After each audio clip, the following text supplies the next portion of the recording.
Guys, may muntag ipakita na ko sa inyo ang CAD welding. In other terms, ang exothermic welding or ang thermite welding, guys. Patantawon mo guys unsa ang mga gamit nga importante kinahanglan guys no. One ang graphite mold, ikaduha ang handle clamper mold, cleaning brush, obturation disc. Kana guys, makita nyo guys mo na ang mold, graphite mold kanang naay mura siya beige color, tapos ang iyang handle clamp sa maong mold. So yung ipakita guys kung saan pag proseso da guys no.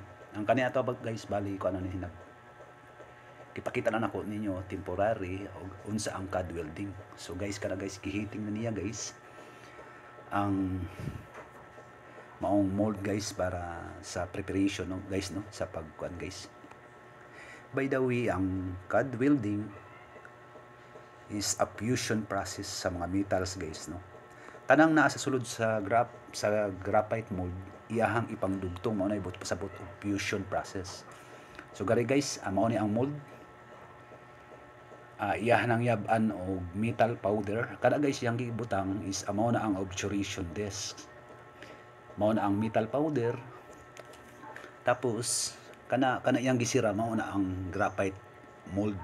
Tapos karang handle, ang tawag ala niya handle clamp for mold. Mao na ang iyang sakto nga termino. Ang by the way guys, ang pag CAD welding is expensive kayo kay tungod sa iyang mga gamit nga dili basta-basta palit dayon guys no. Mo nang ang CAD welding is very expensive nga process guys no. So kara guys, mo na akong gitawag nyo nga banding na siya guys.